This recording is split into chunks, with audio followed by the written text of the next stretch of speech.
l'UDPS, lui, séjourne à Kindu, dans la province du Maniema. Il était pris à partie dans la capitale de la province du Maniema, dans la province dont est originaire le chef de l'État, candidat comme lui à la prochaine élection présidentielle. Il s'en est pris, comme il le fait à chaque étape de sa tournée, à Joseph Kabila, ce qui a provoqué une colère des femmes du Maniema qui aujourd'hui exigent de lui des excuses publiques. Kikaya Bin Karoubi, ambassadeur du RDC en Grande-Bretagne, il séjourne à Kindu.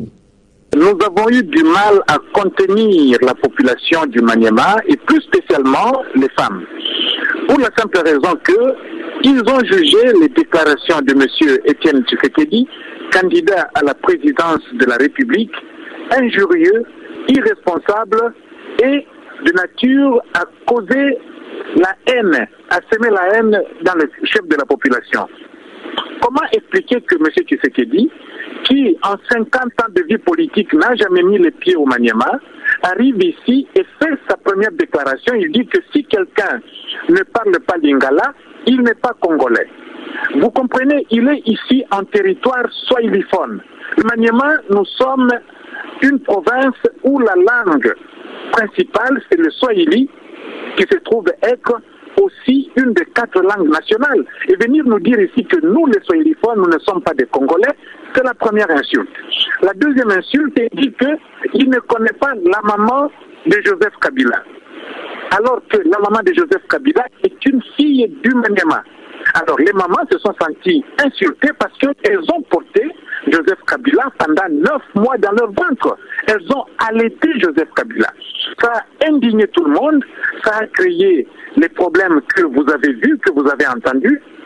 Et aujourd'hui, il a été là-bas parce que les mamans sont allées lui demander des comptes, qu'il explique, qu'il s'explique.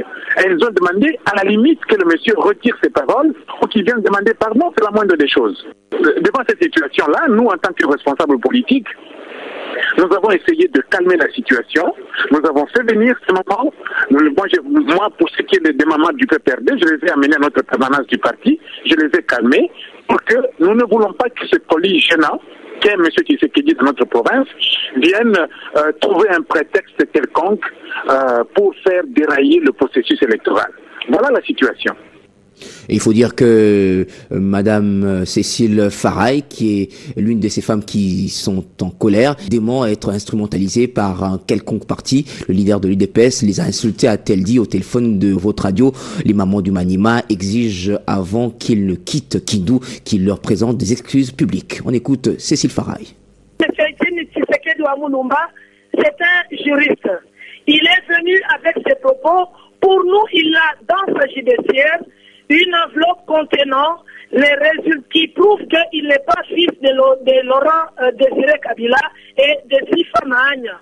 Alors nous lui demandons de nous prouver cela, de nous donner ces résultats. Ça, c'est la première des choses.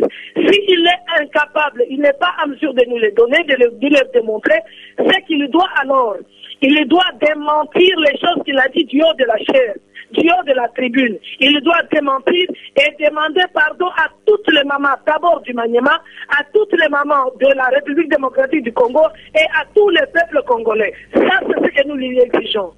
Voilà, c'était Cécile Faraille, notre correspondant sur place à Kindu également, suivi de très près le discours d'Étienne Tshisekedi. Il nous fait ce récit. Des centaines de femmes ont assiégé tôt le matin l'hôtel Guest House Django où résidait Étienne Tshisekedi. Ces femmes munies de calicots disent protester contre les déclarations du président de l'UDPS lors de son dernier meeting samedi au chef-lieu du Maniema. En effet, Étienne Tshisekedi a dans son intervention au public entonné une chanson où il dit ignorer les origines du chef de l'État Joseph Kabila. Puis, dans l'animation, un membre de sa délégation doute de la nationalité congolaise à une personne qui ne parle pas le lingala. Des propos qui tombent dans un milieu swahiliphone à plus de 90%. Ces mamans trouvent ces déclarations comme une injure, étant donné que la mère du chef de l'État et de la province du Maniema, affirme-t-elle. Pendant qu'elle manifestait encore, des jets de pierres débouchaient de partout pour disperser ces femmes, dont certaines voulaient même se déshabiller. Tout l'avant-midi était agité à Kindu. La police est intervenue pour calmer la situation et remettre de l'ordre. Dans un point de presse, le sénateur Moulaïla Sengabandou de la majorité condamne ces déclarations qu'il qualifie d'infraction et d'immaturité politique de son auteur. Il estime que ces femmes ont exprimé leur ras-le-bol face à un discours incendiaire, démontrant ainsi leur soutien à Joseph Kabila. Dans l'après-midi, c'est le gouverneur du Maniema qui est monté au créneau. Pascal Toutou Salomou a lancé un appel au calme à toute la population. Il demande plutôt aux différents candidats présidents de la République à battre la campagne dans le respect de l'autorité établie ainsi que des lois et règlements du pays. Pendant ce temps, l'hôtel où réside Etienne Tshisekedi est sous haute surveillance. Yannick Kaikompochi, Kindu, Top Congo FM. Contacté par votre radio à ce sujet, Albert Moleka, directeur de cabinet du leader de l'UDPS, affirme qu'Etienne Tshisekedi n'a pas tenu les propos qui lui sont imputés.